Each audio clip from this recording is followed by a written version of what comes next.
Midnight horror স্টেশনের সমস্ত গল্প শুনতে সাবস্ক্রাইব করুন আমাদের চ্যানেলে। শুনতে থাকুন সাদাত হাসান মান্টোর কাহিনী অবলম্বনে কুকুর।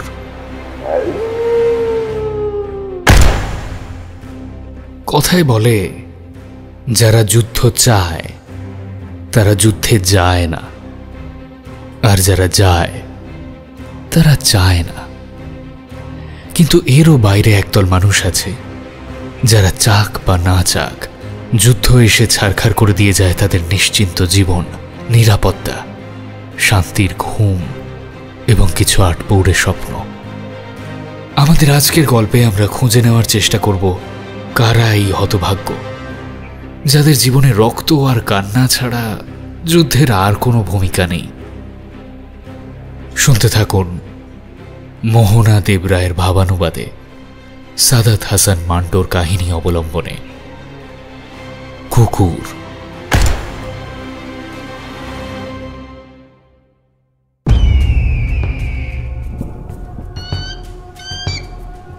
অনেকদিন ধরেই দুই শিবিরের সেনারা নিজেদের মোর্চায় জমা হয়েছিল।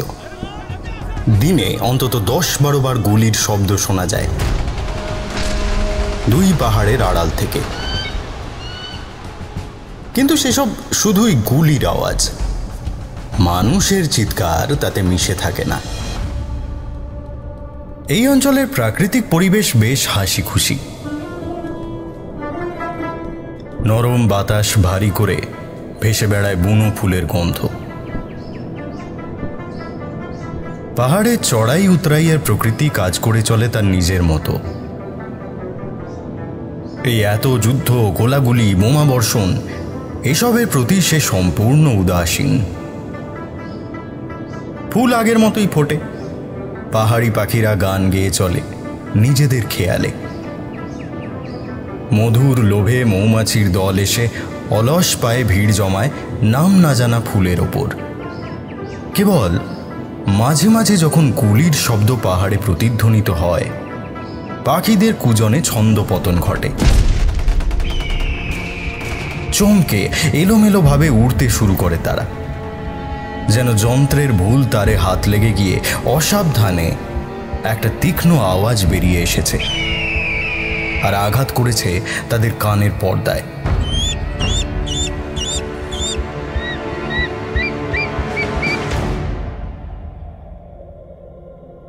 সময়টা সুন্দর। সেপ্টেম্বরের শেষ আর অক্টোবরের শুরু যেন পরস্পরের সঙ্গে মিশে যাচ্ছিল, যেন গ্রীষ্ম আর শীত একে অপরের সঙ্গে কোনো একটা শান্ত বোঝাপড়া করে নিতে চাইছে। নীল আকাশের গায়ে পেঁজা তুলোর মতো সাদা সাদা মেঘ ভেসে বেড়ায়, যেন কোনো এক নদীর ওপর দিয়ে ভেসে চলেছে সাদা ময়ূরপঙ্খী। কিন্তু দুই মোর্চায় সেনাদের মনের অবস্থা অতটা ভালো ছিল না। দিনের পর দিন একই জায়গায় বসে থাকতে থাকতে ভারী হতাশ হয়ে পড়েছিল তারা। কবে যে এই লড়াইয়ের ফয়সালা হবে, এই একঘেয়ে জীবনে খানিক মুক্তির স্বাদ পেতেই নিজেদের মধ্যে কবিতা ওড়াতে শুরু করেছিল ওরা। অনেক সময় সামনে কোনো শ্রোতা না পেলে নিজেরাই পাথুরে জমিতে চিৎকি উপুড় হয়ে শুয়ে আপন মনে গুনগুন করে যেত সেই সব কবিতা আর গান।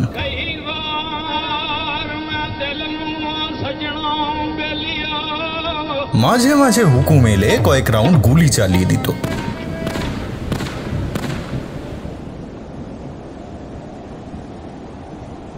পাহাড়ের আড়ালে হওয়ার দরুন দুটো মোর্চাই মোটামুটি নিরাপদ জায়গায় ছিল। গোলাগুলি চললে সেই গুলির দৌড় হতো বড়জোর পাহাড়ের ঢাল পর্যন্ত। সেখানে ধাক্কা খেয়ে গতি হারাতো তারা। দুটো পাহাড়ের উচ্চতা প্রায় একই রকম ছিল। মাঝের উপত্যকা দিয়ে সাপের মতো বয়ে যেত একটা জলধারা। এই উপত্যকারই নাম হলো তিতওয়াল। এখানে উড়োজাহাজের ঝামেলা ছিল না, কামানও ছিল না কোনো পক্ষের কাছে। সেই জন্য আগুন জ্বালানোয় বাধা ছিল না কোনো দিকেই। দুদিকের আগুন থেকেই ধোঁয়া উঠে মিশে যেত উপত্যকার আকাশে। রাতের প্রকৃতি ছিল নীরব, গম্ভীর।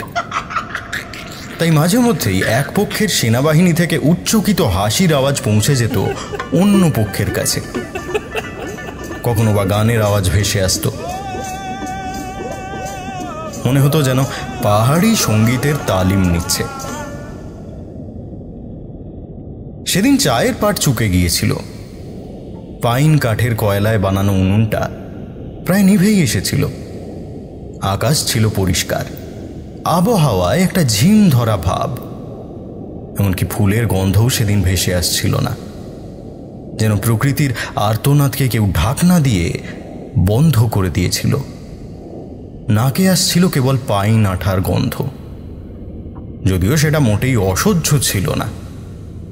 সবাই কম্বল মুড়ি দিয়ে শুয়েছিল, তবে সামান্য ইঙ্গিতেই উঠে লড়ার এবং মরার জন্য প্রস্তুত হয়েছিল।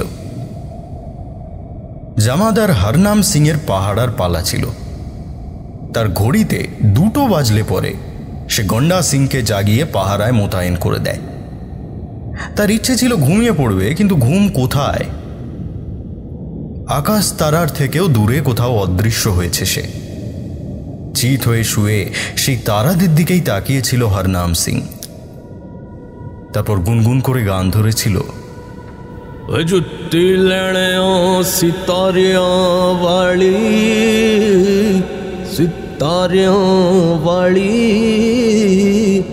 वे हर नाम सिधा हो यारा भाभी तेरी मई बिक जाए। जुत्ती लेड़ दी सितारियां वाली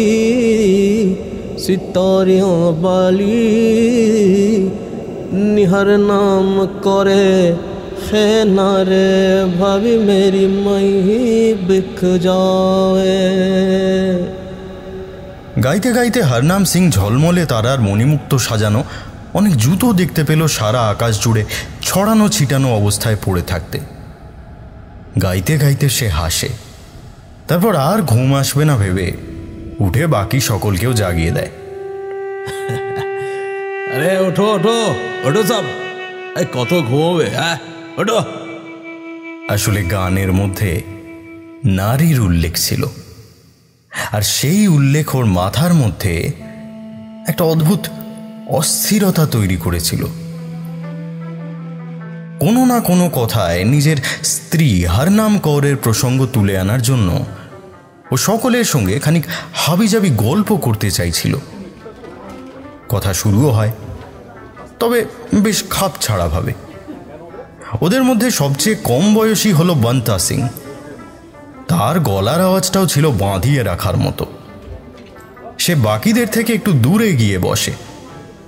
সকলে নিজেদের নিজেদের মতো করে গল্পগাছা করতে করতে হাই তুলতে থাকে, আর সে তার মায়া ভরা কণ্ঠে হীর রাঞ্ঝার প্রেমের গান গাইতে শুরু করে। हीरे अख दी जोगिया वे झूठ बोली,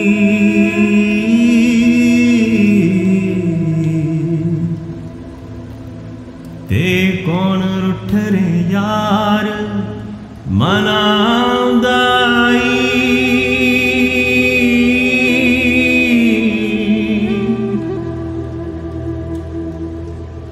এর খানিক পরে হীরের এই কথাগুলোর উত্তরে সে রাঞ্ঝার জাবানিতে গান গাইতে শুরু করে। जेड़े बाज तो कगने कूंज कोई,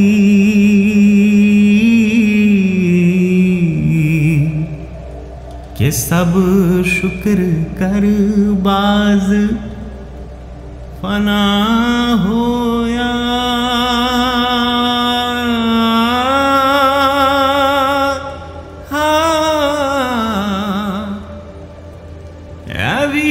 हाल है उस फकीर दानी, तन माल गया ते तबाह होया।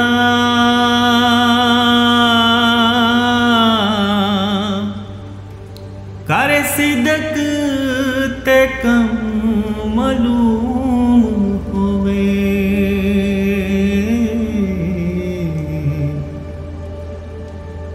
সে যেমন করে হঠাৎ গান গাইতে শুরু করেছিল, এক সময় হঠাৎ করে চুপও করে যায়, যেন মনে হয় এই রুক্ষ ধূসর পাহাড়গুলো বিষণ্ণতায় নিজেদের ঢেকে নিয়েছে। জামাদার হরনাম সিং কিছুক্ষণ পরে কোন একটা অদৃশ্য কিছুর উদ্দেশ্যে কিছু কুৎসিত গালাগালি করে ওঠে, তারপর শুয়ে পড়ে। শেষ রাতের সেই বিষণ্ণ প্রহরে একটা কুকুরের ডাক শোনা যায়। সকলে চমকে ওঠে। আওয়াজটা বেশ কাছ থেকেই এসেছে। হরনাম সিং উঠে বলে, আরে এই মাঝ রাতে আবার এ কোথা থেকে চলে এলো কানের পোকা বের করতে। কিছুক্ষণ পরে দূরের ঝোপঝাড়ের মধ্যে একটা নড়াচড়া দেখা যায়। বন্তা সিং সেদিকে এগিয়ে যায়। যখন ফিরে আসে, ওর সঙ্গে লেজ নাড়তে নাড়তে আসে একটা বেওয়ারিশ কুকুর। সে হাসতে হাসতে বলে, আরে জমাদার সাহেব, এই দেখুন, একে নাম ধাম জিজ্ঞেস করতেই বললো আমি হলাম চপর ঝুনঝুন।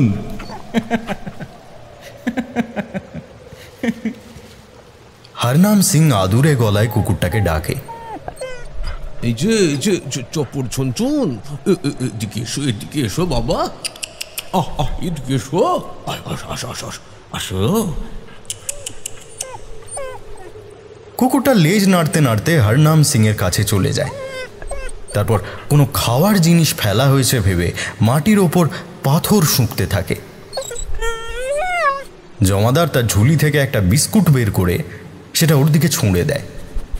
কুকুরটা সেটাকে একবার শুঁকে নিয়ে মুখ খোলে, কিন্তু হরনাম সিং হঠাৎ ঝাঁপিয়ে পড়ে ওটা তুলে নেয়।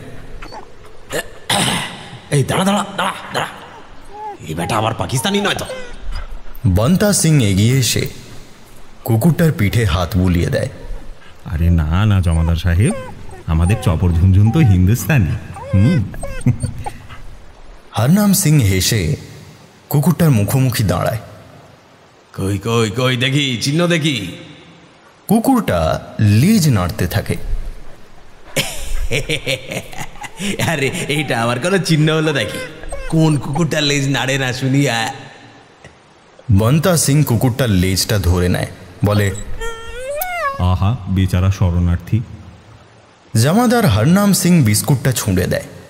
কুকুরটা নিমেষের মধ্যে খেয়ে ফেলে সেটা। একজন জওয়ান বুটের ডগা দিয়ে মাটিতে গর্ত করতে করতে বলে, এখন থেকে কুকুরদেরও হিন্দুস্তানি বা পাকিস্তানি হতে হবে। জামাদার নিজের ঝোলা থেকে আরও একটা বিস্কুট বের করে ছুঁড়ে দেয়।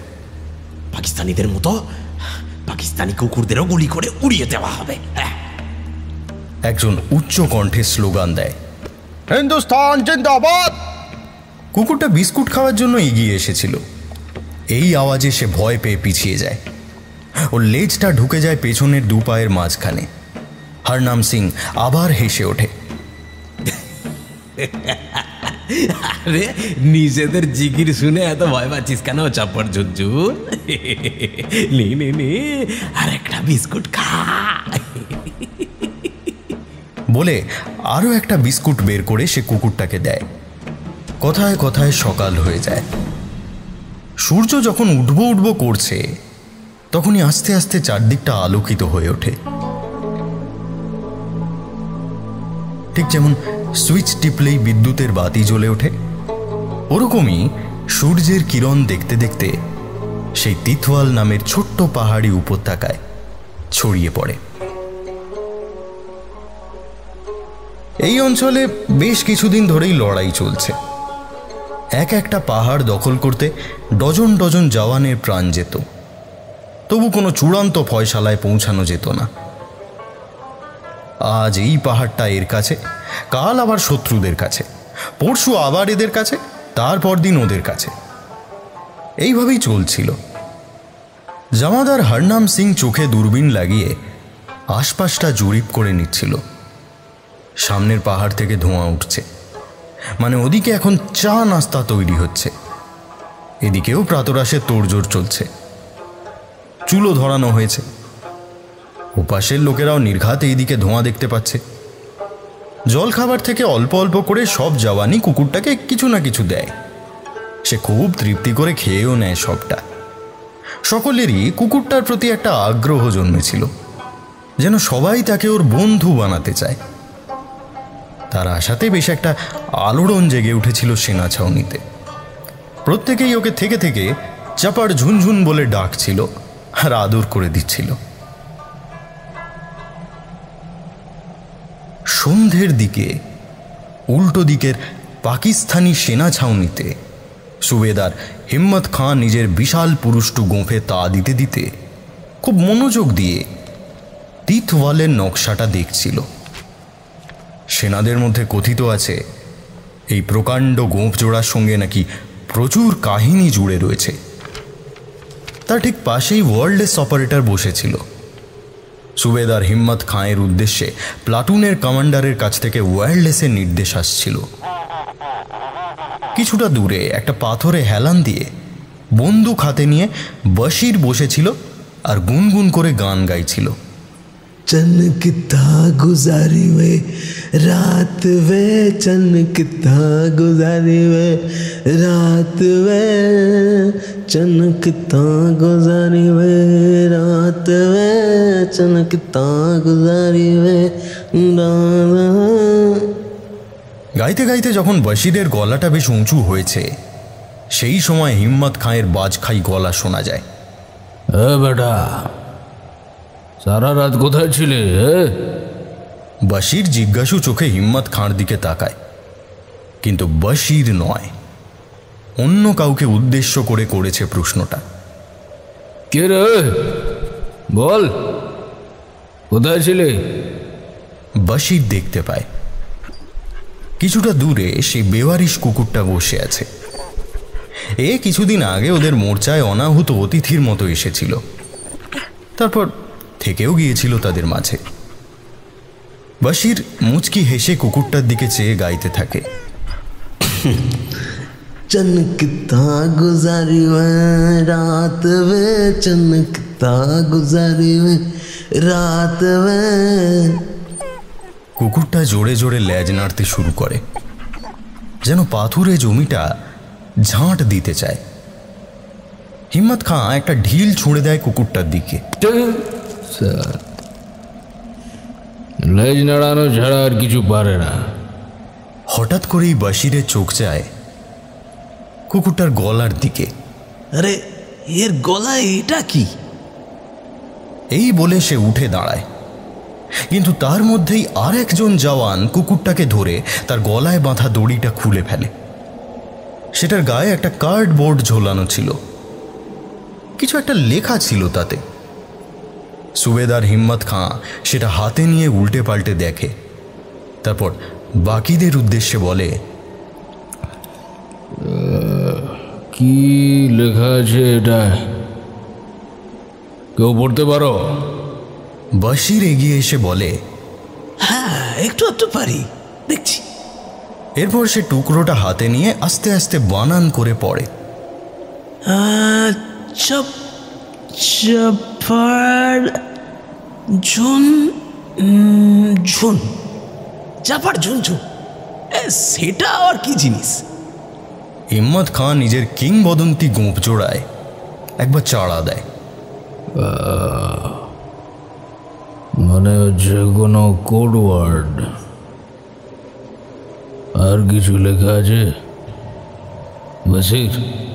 হ্যাঁ লেখা আছে যে এটা হিন্দুস্তানি। আরে এটা তো হিন্দুস্তানি কুকুর। কিন্তু এর মানেটা কি? কি বললে যেন? চাপড় চাপার ঝুনঝুন। আর একজন জওয়ান অত্যন্ত বিজ্ঞভাবে বলে ওঠে, আসল রহস্য ওই শব্দটার মধ্যেই লুকোনো আছে। হিম্মত খাঁয়েরও কথাটা যথেষ্ট যুক্তিপূর্ণ বলেই মনে হয়। সেরকমই তো মনে হচ্ছে।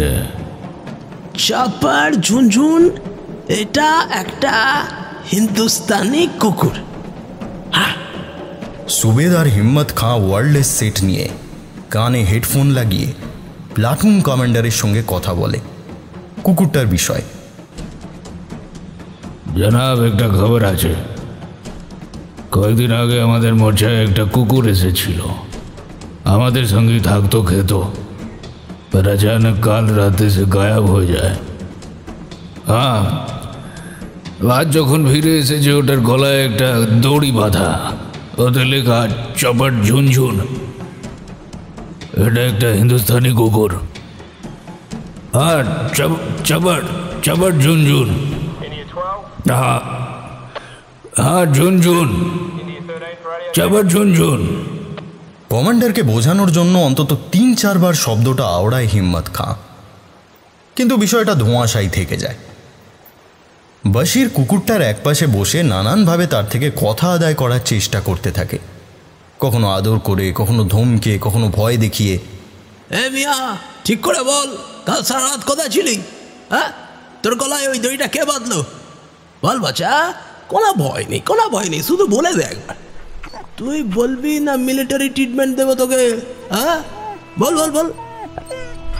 এত কিছু করেও কোনো ফল হয় না। কুকুরটা কোনো মনোপুত জবাব দেয় না, সব প্রশ্নের উত্তরেই সে কেবল লেজ নাড়ায়। শেষে রাগের মাথায় ওকে ধরে জোরে একটা ঝাঁকুনি দেয় বশির। কোকিয়ে ওঠে কুকুরটা। ওয়ার্ল্ডলেসের কথা শেষ হলে সুবেদার হিম্মত খাঁ আরও কিছুক্ষণ নকশাটা দেখে, তারপর সিগারেটের বাক্সের ঢাকনা খুলে বশিরকে দেয়। এই বশির, এর উপর গুরমুখীতে লেখো, এইসব পোকা মাকড়ের মধ্যে। কি লিখবো সুবেদার সাহেব? হিম্মত খাঁ চুপ করে যায়, তারপর অনেকক্ষণ ধরে গোঁফে মোচড় দেয়। অধৈর্য হয়ে বলে, আরে লিখে দে না বাপ, যাও কিছু একটা লিখে দে নিজের মতো, যা। বলে পকেট থেকে পেন্সিল বের করে বশিরকে দেয়। বশির পেন্সিলটা কামড়ে ধরে কিছুক্ষণ ভাবে, তারপর খুব অনিশ্চিতভাবে বলে, সবার শুন শুন। ঠিক আছে ঠিক আছে, চপট ঝুনঝুনের উত্তর সবার শুনশুনি হতে পারে। দাঁড়া, বেটাদের নিজেদের মায়ের নামই ভুলিয়ে দেব। সবার শুন শুন। হিম্মত খাঁ আনন্দে গলা খুলে হেসে ওঠে। একদম একদম, চলো আনা। লেখ লেখ কি, এটা একটা পাকিস্তানি কুকুর। পাকিস্তানি কুকুর। তারপর কাগজটা নিয়ে একটা ফুটো করে তার মধ্যে দড়ি গলিয়ে কুকুরটার দিকে এগিয়ে যায়। আরে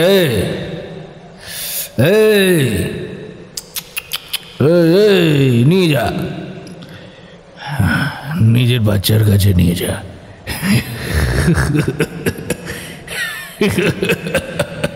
বাচ্চার কাছে নিয়ে যা। কুকুরটা কিন্তু অক্লান্তভাবে লেজ নাড়িয়েই চলেছিল।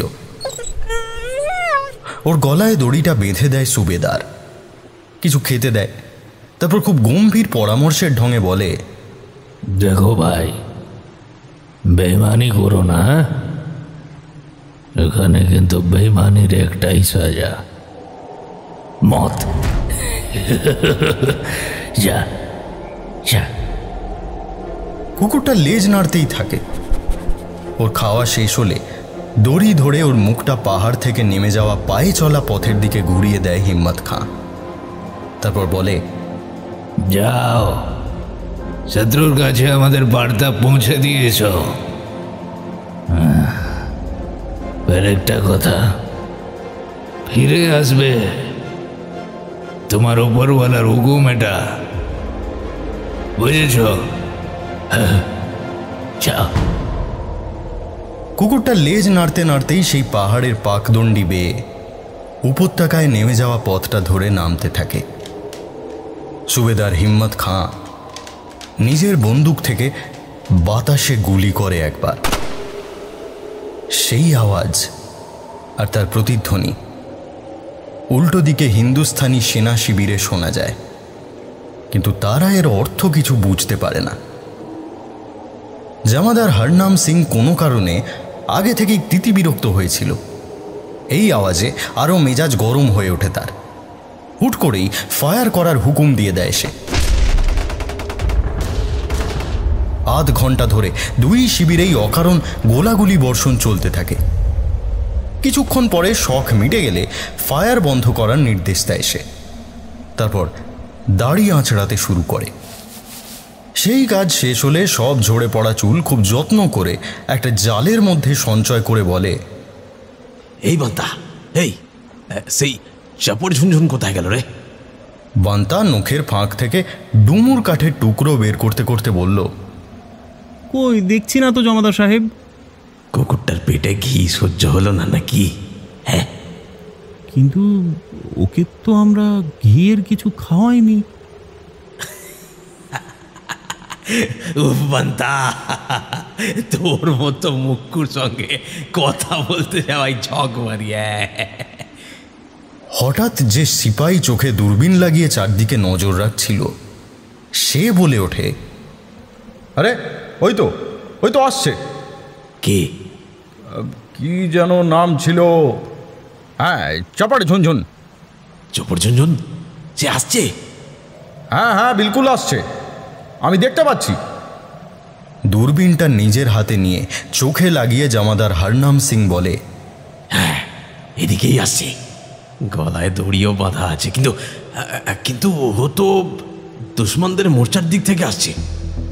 শালা কুত্তার বাচ্চা, তোর মা কি? এই বলে লক্ষ্য স্থির করে সে গুলি চালায়। গুলিটা লাগে না। কুকুরটা থেকে খানিক দূরে কিছুটা পাথুরে ধুলো উড়িয়ে মাটিতে ঢুকে যায় গুলিটা। কুকুরটা ভয় পেয়ে থেমে যায়। ওইদিকে অন্য মোর্চায় সুবেদার হিম্মত খাঁ দূরবীন দিয়ে দেখে কুকুরটা দাঁড়িয়ে আছে পায়ে চলা রাস্তাটার ওপর। আর একটা গুলির শব্দ হতেই সে লেজ গুটিয়ে উল্টো দিকে দৌড়তে শুরু করে, হিম্মত খাঁয়ের শিবিরের দিকে। সুবেদার চেঁচায়, আরে বাহাদুররা কখনো ভীতুর মতো পিছু হটে না, যা ফিরে যা। এই বলে ভয় দেখানোর জন্য একটা ফায়ার করে সে। কুকুরটা থেমে যায়। ওদিকে জামাদার হরনাম সিং আবার গুলি চালায়। গুলিটা কুকুরের কানের পাশ দিয়ে শোঁ করে বেরিয়ে যায়।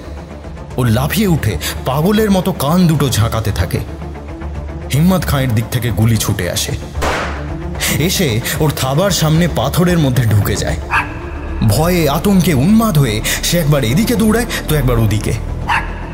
ওর এইরকম পাগল পাড়া অবস্থা দেখে হিম্মত খাঁ আর হরনাম সিং দুজনেই খুব খুশি হয়, হাসতে থাকে দুজনেই।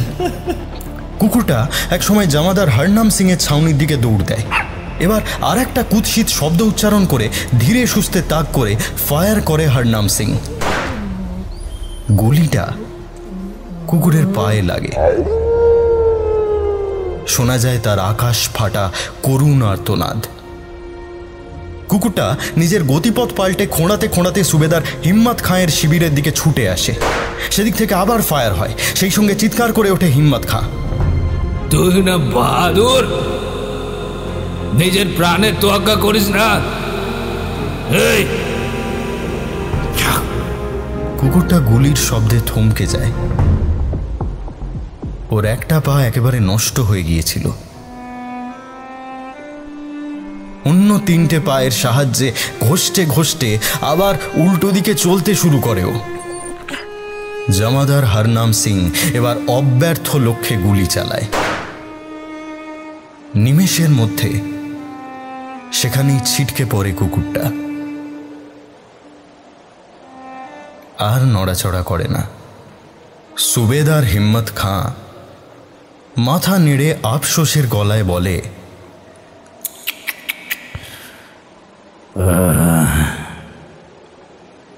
বেচারা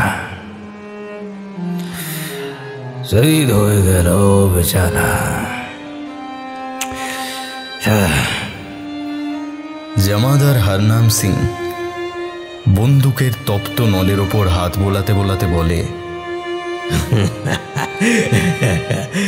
একদম কুত্তার মতো মরেছে অত আগা।